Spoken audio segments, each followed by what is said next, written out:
Hello, guys, and welcome back to a brand new episode of the podcast. And this is actually the first episode of the semester, so that's pretty exciting. And so because we're celebrating a little bit of a special occasion, we thought that we'd go ahead and turn to a new avenue for a topic. So today we'll be talking about behavioral economics and how that is like, and what the potential ramifications of this new wave of thinking about economics has on our potential future, both for products and just for people in general. So, along with myself, we also have Nicholas. So, Nicholas is the co host. Obviously, you guys know that.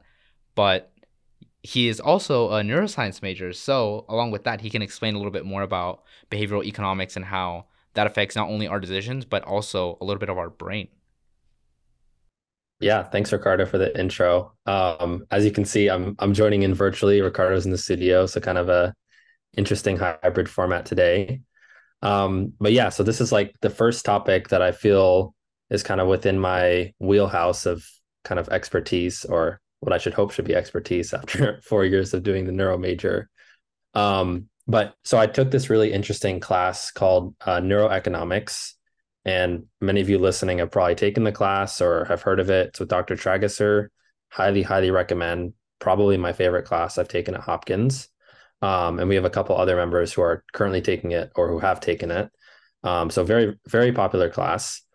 Um, but we wanted to talk about that. And neuroeconomics is just another word for behavioral economics. It's this really interesting intersection of neuroscience, economics, psychology, philosophy. So just a really cool course. Um, in essence, it's all about how humans make decisions. So how do we, think about what is the, kind of value of our decisions, like thinking about short term versus long term, thinking about our rational brain versus our more emotional brain, thinking about how much we seek or how much we're averse to risk and loss, and also thinking about, from a neuroscience standpoint, what's going on in the brain. So I just wanted to give like a really quick kind of crash course into what neuroeconomics looks like, especially from a neuroscience perspective. So very generally, I'm not going to go into too many details, but very generally, there's two main structures that are involved in the brain. One is the prefrontal cortex, and one is the amygdala. And so, starting with the amygdala, this is kind of where emotions are processed, so both positive and negative emotions. And when you're making an emotional decision, like a fear-based decision, or let's say you're gambling and you have a lot of money on the line, your amygdala is lit up. So there's a lot of activity going on there. On the flip side, the prefrontal cortex is this part in the front of the brain, and also the amygdala is kind of like, I forgot to say, the amygdala is kind of in the center of the brain, so it's kind of a more ancient structure, and it's very much associated with like survival, right? Because like fear is a very useful mechanism in the wild. Like if a tiger's coming after you, you're not going to think about that rationally, right? Your amygdala is like fired up. It's telling your body like, let's get the heck out of here and like run or fight, fight or flight, that kind of situation. So it's very useful in terms of, that survival mechanism. And from an evolutionary standpoint, the prefrontal cortex is kind of this front portion of the brain. It's a more recent structure, and it's considered like our rational brain. And so when you're making a rational decision, like let's say you're, in the supermarket and you're, making choices between, which produce to buy. Maybe that decision's based on, is the produce organic or not? Or maybe the decision's based on price, or maybe it's based on, I know this brand is really good, so I'm going to go with this. So it's like a more rational decision making. It's not, as emotional. And so basically in the brain, these two structures, this kind of older, more emotional brain, which is really the amygdala, and the prefrontal cortex, which is kind of our more recent and rational brain, they're kind of at this like clash, like they're tugging against each other and fighting each other during a decision. And so whichever one wins out, like whichever one's more activated, that will be the influence for your decision. So either you're going to make a more rational decision, or you're going to make a more emotional decision, or sometimes it's kind of a mix of the two where Mhm. it's somewhat emotional, somewhat rational. So that's kind of like neuroeconomics from a neuroscience standpoint. Those are the two structures that you should be thinking about. Um, and so I guess moving from the neuroscience standpoint, hopefully that made sense. Well, Ricardo, since you're a non-neuro Okay. major, my explanation makes sense. I think so. I think the sort of key topics that I got from it is amygdala is emotional, and then the prefrontal cortex is your rational brain. And depending on what decision you're making or in the moment, like those two will fire up either working in synchrony or against each other. And, either you're taking a more rational or a more emotional decision, but it all kind of depends on the situation. That I got it right? You got it. You got it. Nice. Cool. Um, so now going more into the economic standpoint. So that was the neuro part of neuroeconomics. Looking at the economic standpoint, I'm sure you've heard of this, risks versus reward, right? So Right. every decision we make is about how much risk is there and how much reward is there. So here's just like a thought experiment. I'm going to ask you this, Ricardo. Okay. Um, let's say you have a lottery ticket that you can buy for $45 Oh, that's and that's expensive. it's expensive. Um, and it has a 50% chance of winning $100. Do you buy the ticket? Oh, a 50% chance for 45. I guess it would depend on if I have $45 to burn, maybe just for like the fun of it. Cuz like you were saying, like there's this very primal instinct of like, "Oh, I don't know, will I win?" But at the same time, I'm not a person who usually buys lottery tickets. So that's already out of my realm most of the time. So I think if I had the money to burn, definitely. If I was like strapped for cash, I would not. So I know it's a bit of like a catch, but it's very situational. But I guess if I had the money to burn, probably I'd buy it just to see if I can make 100 or not. Okay. So from an economic standpoint, a rational person would buy the lottery ticket. And that's because of something called expected value. So basically, there's either $0 or $100, right? You either win the $100 or you lose $100, or Yeah, yeah, lose your 45 that you invested. So you either end up with 100 or end up with zero. yeah, Basically, since there's a 50% chance of both, you basically do a math, a multiplication. So you do 50% times 100 plus 50% times zero. And that gets you, I think, 50, if I did my math right. And so that's like your expected value. So like on average, like let's say you did this lottery like 100 times, on oh, okay. average, you're going to win $50 overall. So Oh, okay. you're going to win more money than you put in, if that makes sense. Like you're going to win $5 on average each time because you invest $45 and you're going to Right. win on average 50, if that makes sense. Yeah. So the idea is like from an economic standpoint, if you're a rational consumer, then you're gonna invest that $45 in the lottery ticket every single time. But Interesting. as we heard in the conversation, just me asking you that question, it's not that simple, right? Like people aren't just this rational, we're not like rational decision makers. Yeah, because you don't even think about the odds. You just think about like, do I have the money to burn? Yeah. And I mean, in reality, obviously, you're never going to have a 50% chance of winning money in the lottery. It's always rigged. Like it's basically 0%. So like it's Yeah, different yeah. scenario. But in this specific scenario, because the expected value of $50 is higher than your investment of 45, it's rational to invest the 45. But as Interesting. we can see, you're more what we call risk averse, which is what a lot of people are. Where basically maybe you don't have the money to invest, you don't want to put that money, in jeopardy. Hmm. Or it's just like, the negative association with lotteries of like, they're very risky, you can lose a lot of money, um, things like that are kind of like factors outside of just this, rational decision maker. And I was looking through the slides for this class, and they call this Homo economicus. So if you want to impress people, the rational human is called Homo economicus, which I think is an interesting term. Um, so that is like an interesting kind of thought experiment of like, expected value, which is basically like what do you expect to gain each time you Uh-huh. play this lottery? And then one more term I wanted to mention is utility. And we've talked about this a lot in terms of like utilitarianism. Yeah. And utility is basically like the usefulness to you or like how much value something has to you. So like let's say you're in the desert, for example, and these are very extreme examples, but like you're in the desert and out of nowhere, a diamond appears to you and an apple appears to you. In that Oh, okay, okay. moment, the diamond has zero utility. It has zero value to you because what are you going to do with the diamond in the middle of the Yeah. desert? But the apple has like infinite utility, right? Because like let's say you've been out in the desert for a couple of days, like you're starving, you don't have water, you don't have food. The apple is like amazing, right?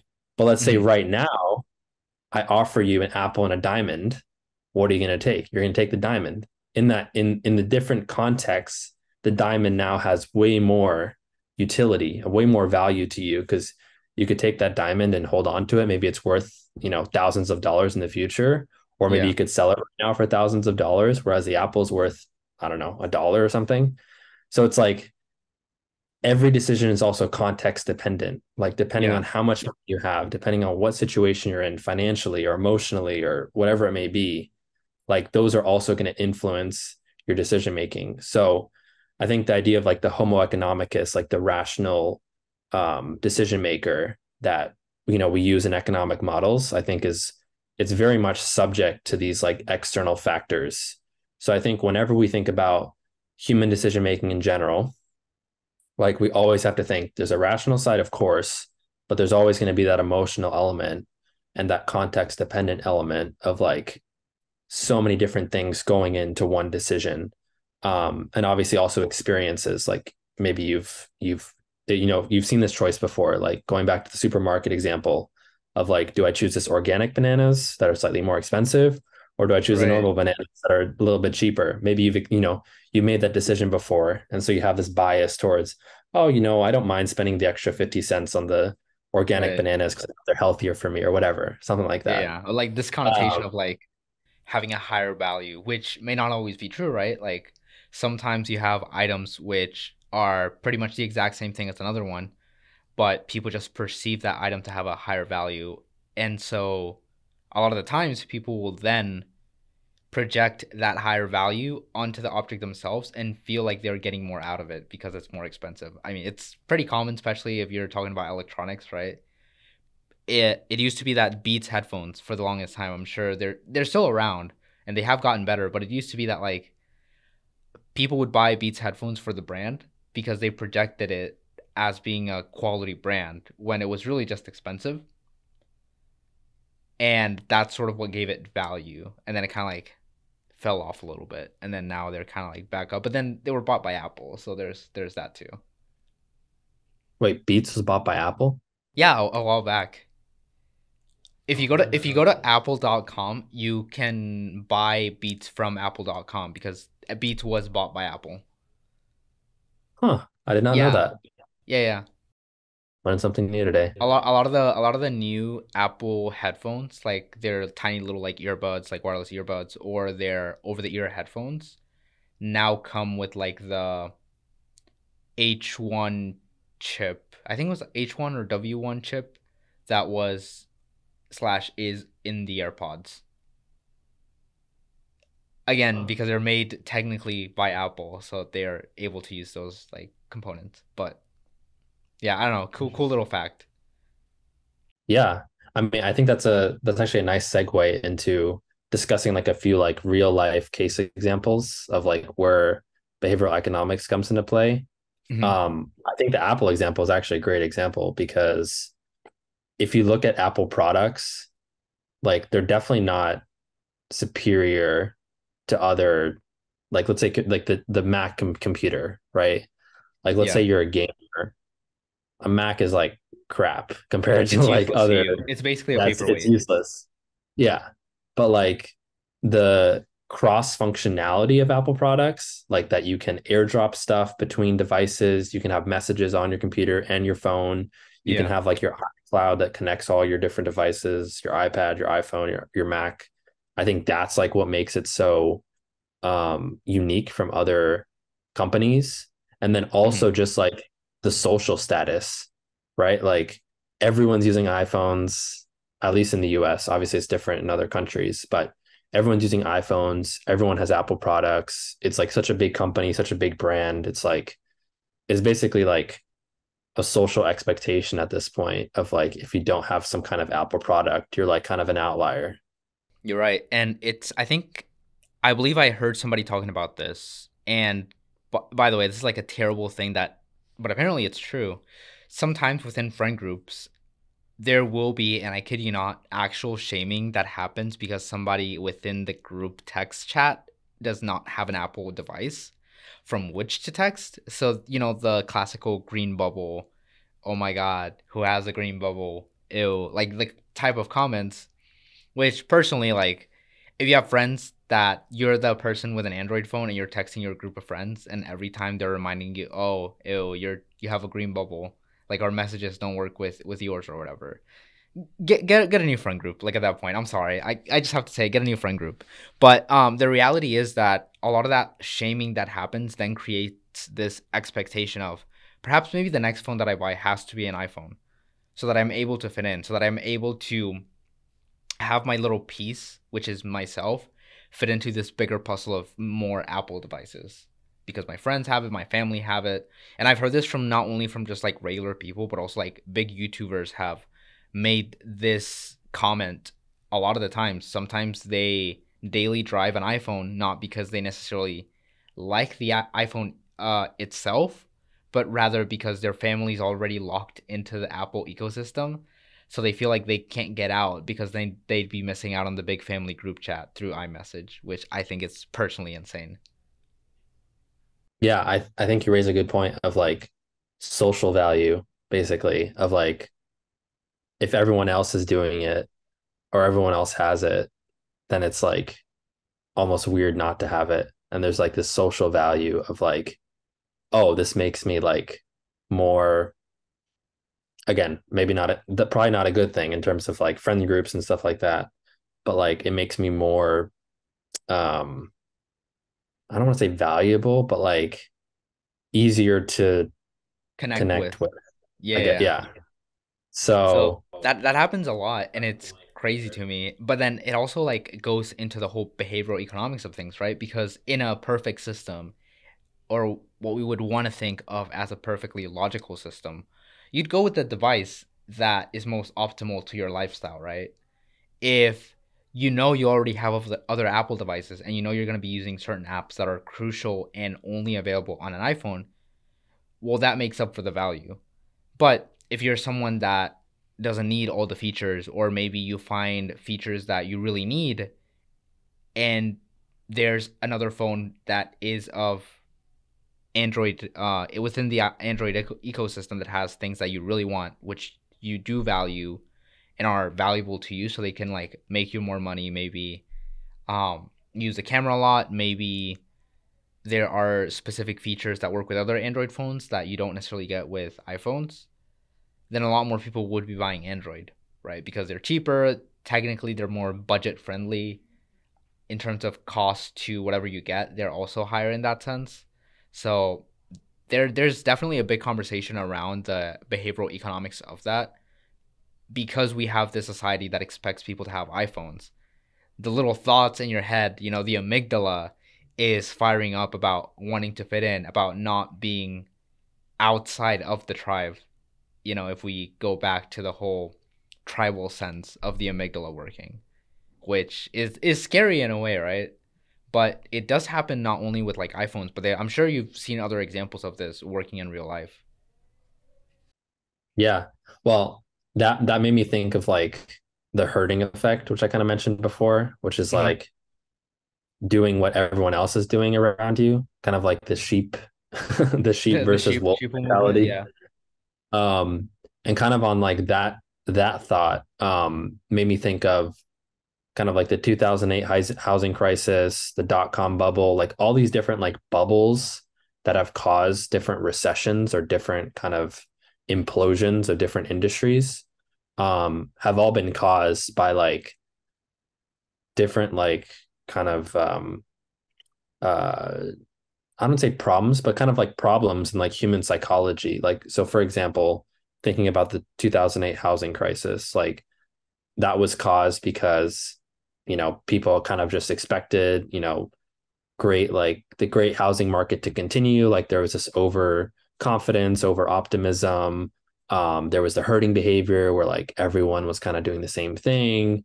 I think a big cause of it was like people were just like over leveraged. So they were getting too many loans, basically, They were like too getting many approved. They mortgages. were getting approved for insane loans. I think I remember this story about a bus driver, like a school bus driver, getting a loan for like $150,000, and it's like when rationally, if you think about it, like how is this person gonna be able to pay that much if they're a school bus driver? Like, sure, they make some money, but I'm sure they're not like in the six-figure range. So a lot of stuff that like that happened, and then the effects we could clearly see back in 2008 when it all kind of came crashing down. Yeah, and quick plug. Over the summer, I watched this movie called The Big Short, which was about, I'm gonna say his name wrong. I think Michael Burry was his name. He was this guy who basically predicted the 2008 housing crisis Oh. and warned everyone. No one listened to him, or some people listened to him and made big bucks. But he basically bet against the housing market and then it crashed. So he made like, I want to say hundreds of millions of dollars and made whoever else was on board with him hundreds of millions of dollars. But if you're interested in that story, The Big Short, I don't know what platforms it's on, but it was a really good movie. And they explained it like decently well.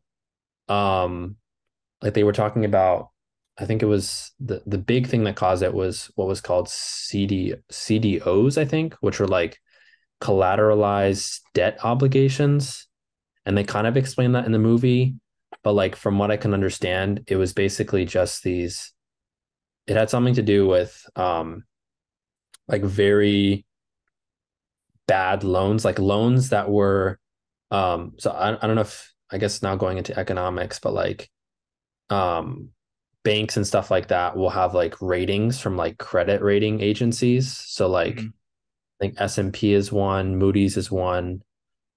These are like agencies that will like look at, like, let's say a bank's financials or something, and they'll say like, oh, we think your loans are really good or they're really bad, or like they're higher risk or lower risk, and then you'll get like a rating. So I forget how it works. It's like triple A is like the highest you can get, and then it's like double A, B, some, it's like there's like a scale basically.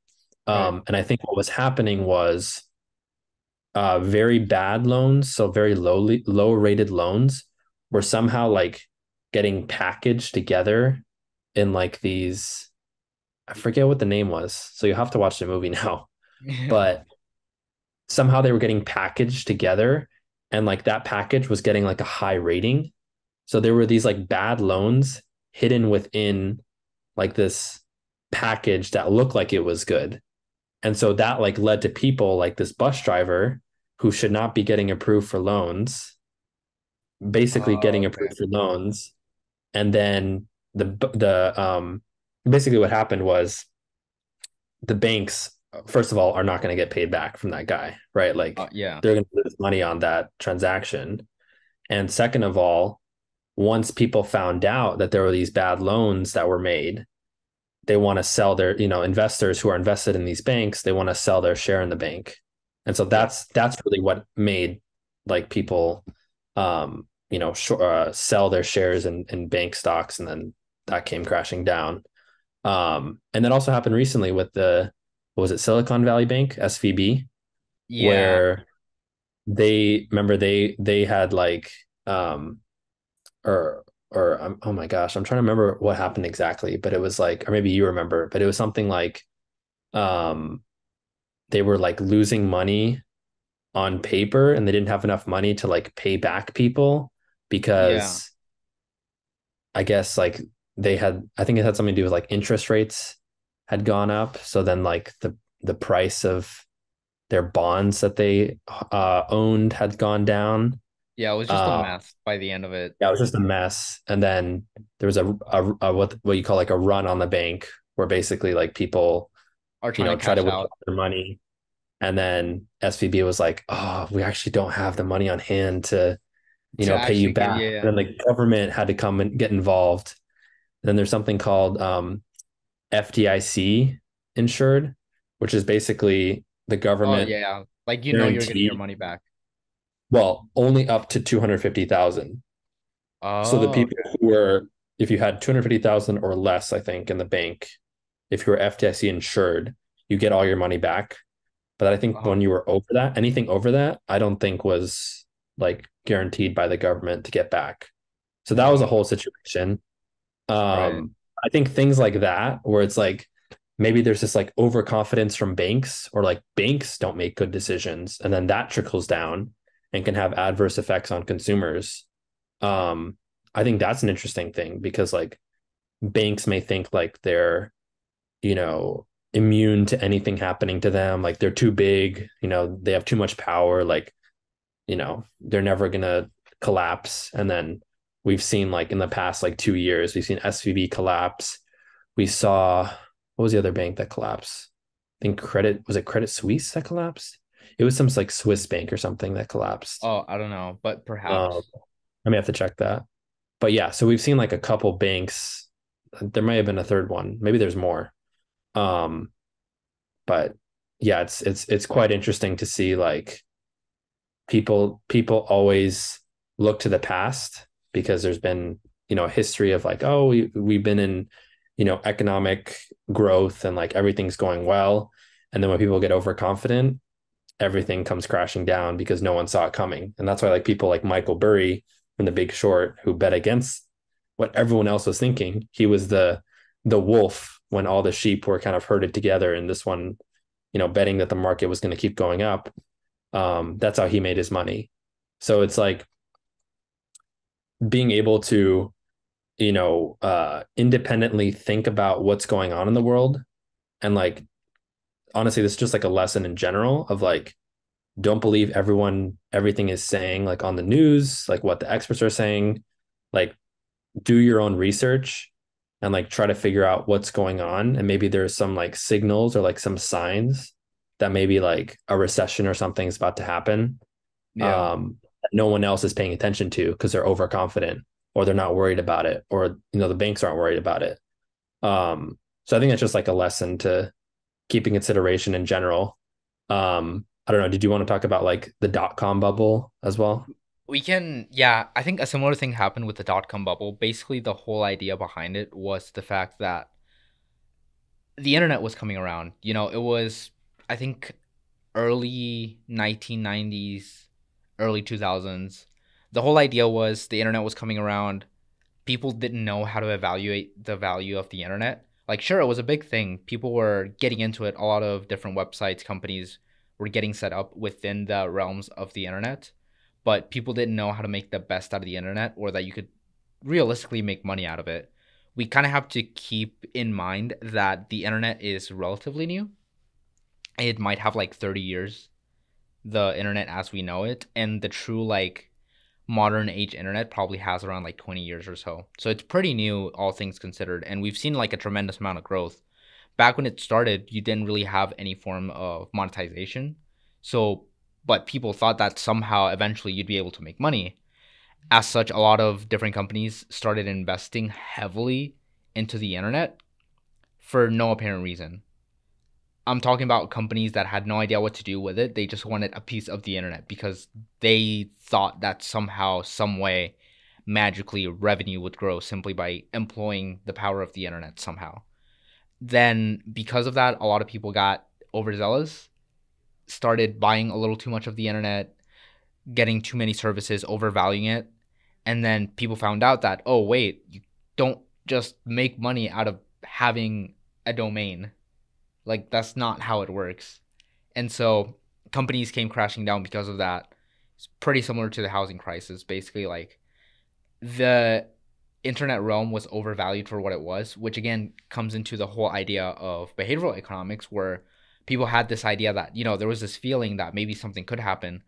But rationally, there was a rational person wouldn't just invest so much money into the internet, not only because of how early the technology was, but also because at the time there was no opportunity to really make money off of it. People just thought that somehow, it's like I want to say this, it's kind of like Meta, aka Facebook, and the metaverse, their whole like VR thing. They thought that it would be this big gigantic thing that would eventually turn a profit, but it never came to be. Meta World is literally like a shadow realm where people that just kind of have an Oculus or like the Meta Quest kind of happen to have, but nobody really uses it.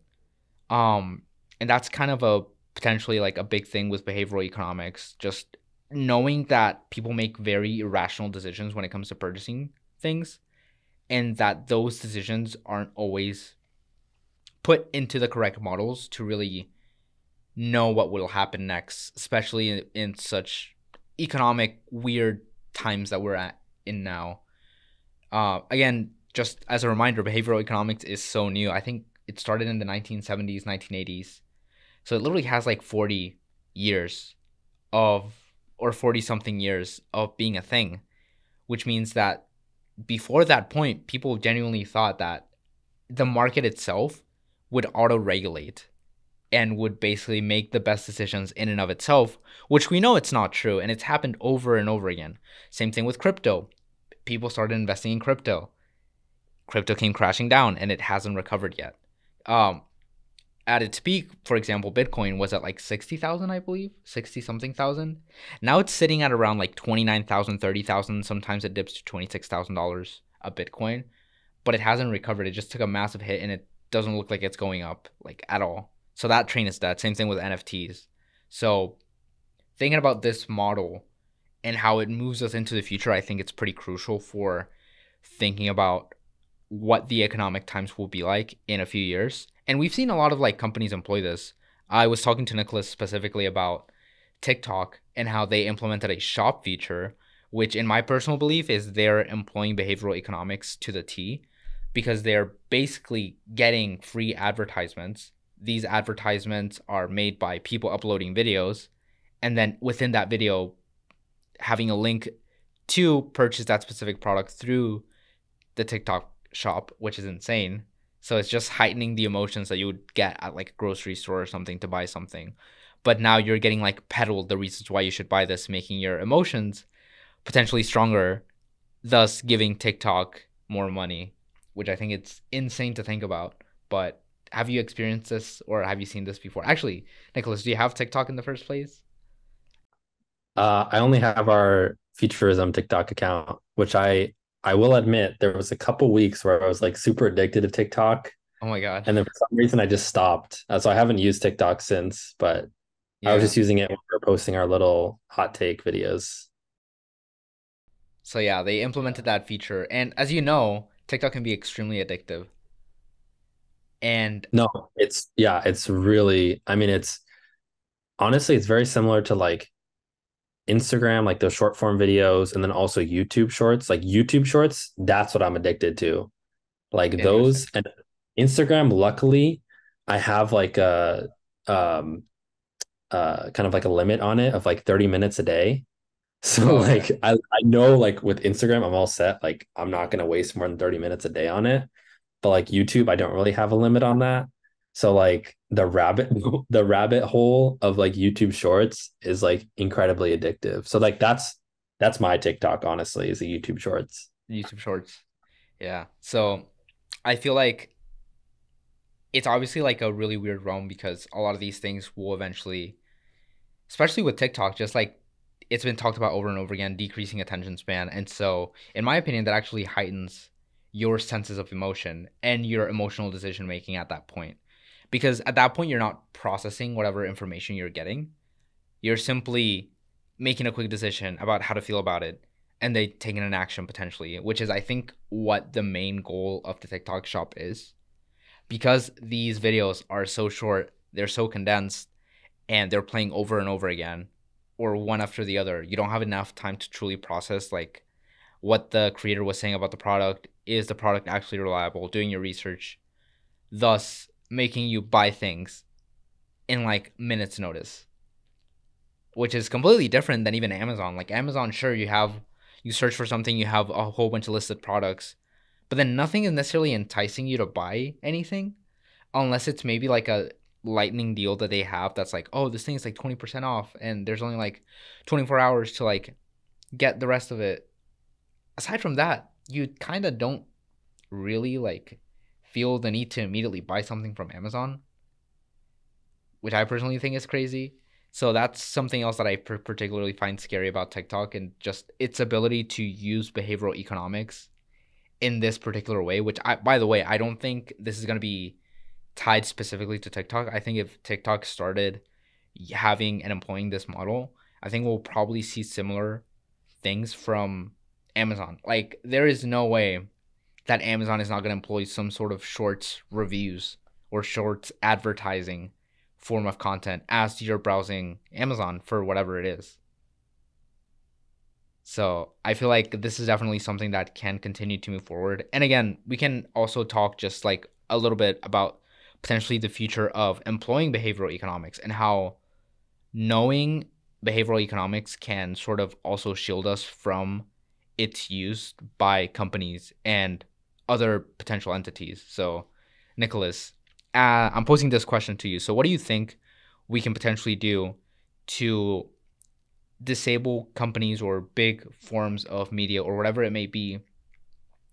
What can we do to disengage the behavioral economics that we experience on a daily basis? So, what are some strategies? What are some ways of thinking? What can we do to sort of step back a little bit and think a little bit more rationally, but at the same time, not completely rational to where we're losing all emotion whenever like we are making a decision? Yeah, I mean, I think that's like the big question. Um, because I'm assuming like most people our age at least, and probably a lot of people in general are like pretty hooked in particular to our devices and social media. Um, like I don't know about you, but like I spend almost all of my waking hours in front of some screen, Same. which is like honestly, when you think about it that way, it's actually pretty insane. Like that never happened. Like if you go any like 20 years back, like people were like screens didn't really even exist. So it's crazy to think like in the span of just a couple decades, like this is our new life. Like it's literally our life is like screens, which honestly is again literally insane to think about. So like I feel like our generation, like the what are we considered like Z, I I believe. don't know, Gen Z, I guess we're technically, but Yeah. we're kind of like on the I don't know, the transition between like the older generation and the younger generation where like, we kind of grew up with not really like with a phone in our hand, like the second we're born. But like Yeah. now it's like this generation, like tiny kids have like iPhones, which is Yeah. crazy. Yeah. Generation. Um, I think it's Generation Alpha. I want to say. Generation Alpha, yeah, that's like the newest generation. Um, so I think just from that standpoint, the fact that we're literally the last um generation to have lived both sides of like I remember in my childhood, I didn't really have screens. I like my first phone was like a flip phone in like middle school. I didn't have like a smartphone until I think like high school or end of middle school. Uh huh. And I think I started with like a Samsung, not even an iPhone. Um, so you and me in our generation, it's like we're the last people to understand what it's like to live a life without screens. And that was kind of when we're younger as well. Um, and again, correlation versus causation, but I will say I definitely felt happier when I was younger. I mean, that it could also be like just being an adult and growing I was up. about to say the stress of just being a college student as well. The stress of There's being a a lot of college little student. things. Yeah. But I do notice like the less time I spend on social media, the better I feel typically. Mm-hmm. Um, so I guess going back to your question, that was a very long-winded response, but just kind of like an observation. Um, I think that first of all, trying to minimize your screen time. It's very difficult there's like a certain amount of screen time you kind of have to have nowadays because especially as students, like we have to complete our work, like we have homework, we have stuff like that. So we can't really get around not using our computers or things like Yeah. I'm that. I'm a CS major, so I literally have to use a computer. There's no way Yeah. around it. In particular, you. But I think when it comes to like social media use, I think that's where, and again, I'm the probably the worst person to talk about this because I'm very addicted to like YouTube in particular. So maybe I'm giving this advice to myself, but like I would just say like trying to use it a little bit less, um, like just going out into the world like without a screen, um, trying to like I don't know, find other ways to um I don't know, decompress or get entertainment. I think like, we both like going to the gym, like going to the gym, getting Yeah. exercise, like it's a good way of like getting away from screens.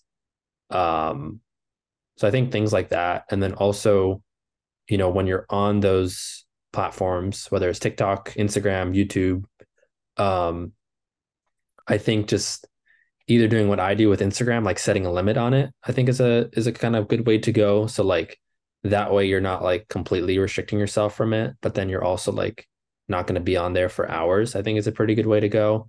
And even like giving your um password to like someone else. So like my sister has my password to Got it. Instagram.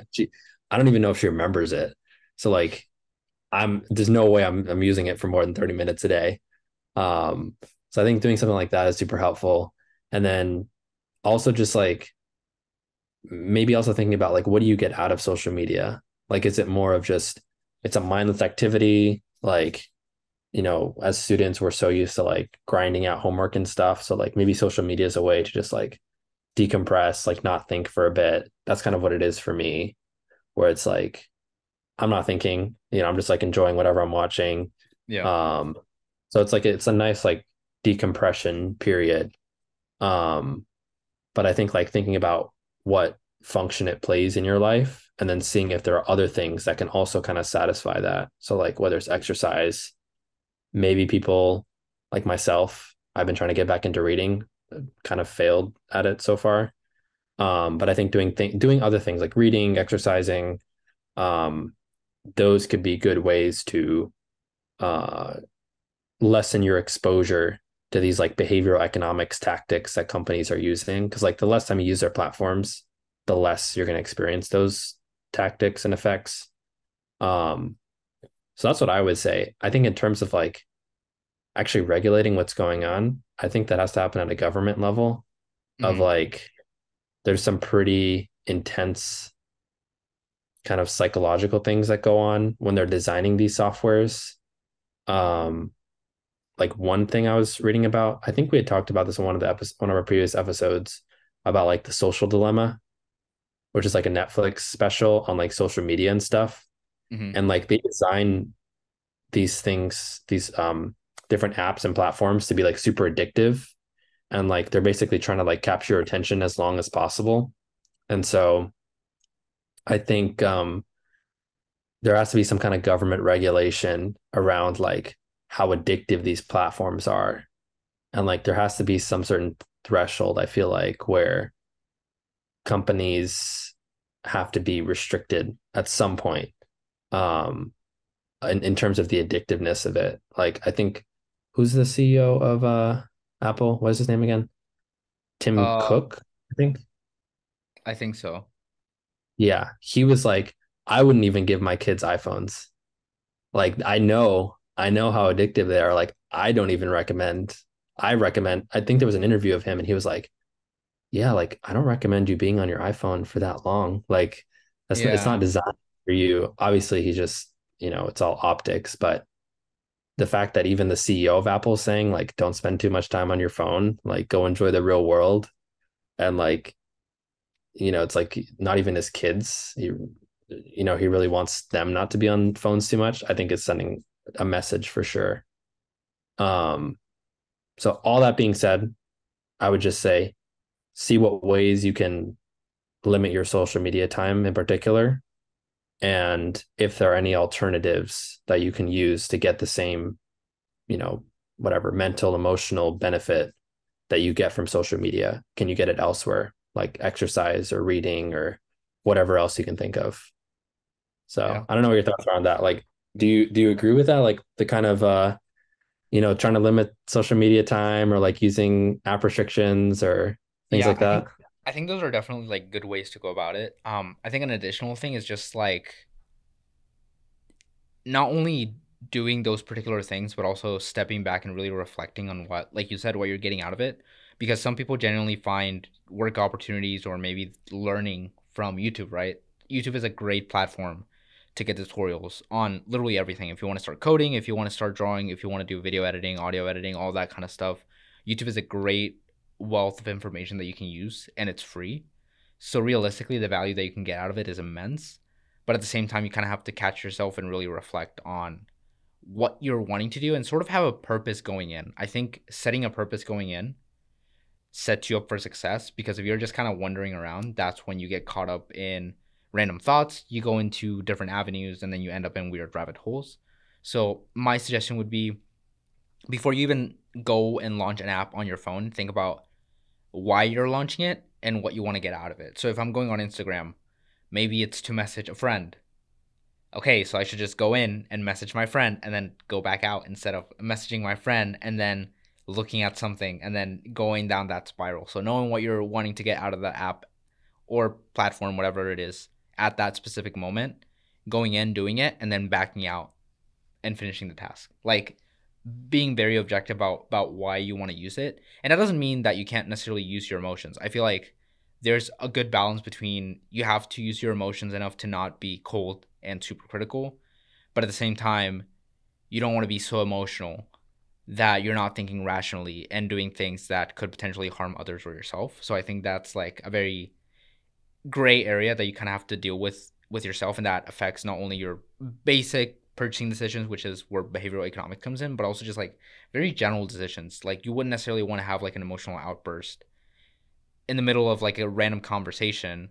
At the same time, you wouldn't want to have your friends leaning on you for support and you be extremely cold and, not accepting their feelings and not connecting with them. So I think there's like that aspect to it, but definitely I think analyzing how you're processing things and why you're doing things is, at least to me, the very first step in taking steps in the right direction for controlling both spending too much time on apps, but also like both your intellectual and like emotional states and dealing with those.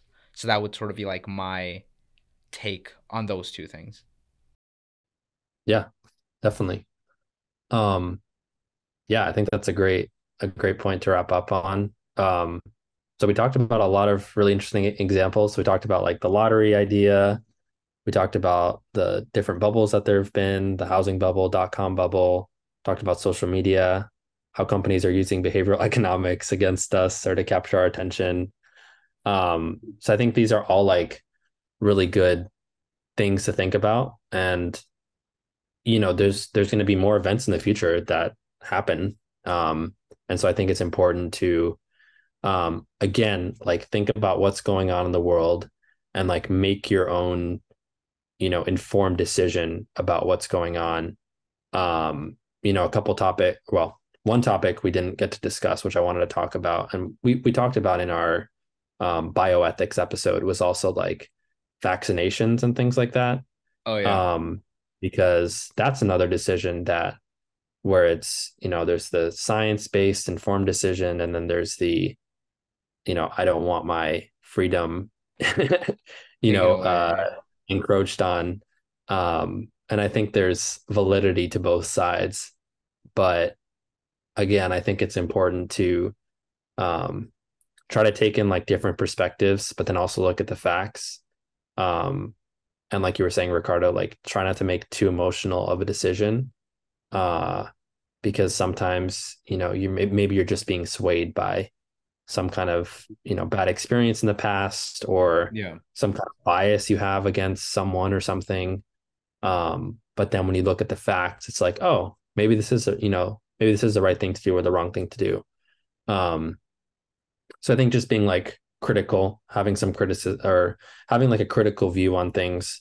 Um, yeah, kind of looking at what's going around and not just like following the herd, I think is super important. Um, and again, like since we're using these devices every day, think about how companies are using behavioral economics, how they're using our everyday lives when it comes to like marketing things, like you mentioned, the TikTok shop, stuff like that. Um, think about like, how is this being used against me or to capture my attention? And how can I kind of minimize its effects or use my knowledge of behavioral economics to make a better decision or to make less poor decisions? Um, yeah. So on that note, hope you learned a lot. That was kind of interesting. We went from like the neuroscience perspective, the economics perspective, um, technology perspective. So there's a lot of like cool snippets of info that we went into that I think are all super valuable. And I'm sure we'll go into more things more specifically in future episodes. But hope you enjoyed the episode and learned a lot. I definitely learned a lot. Like I had no idea Beats was part of Apple, so Yeah. definitely going home with that information. And remember, prefrontal cortex, rational decision making, and amygdala, emotional decision making. Um, so yeah, with that, hope you enjoyed, and we'll see you on the next one. And thanks for joining, Ricardo. Yeah, thank you too. All right. See ya. All right, see ya.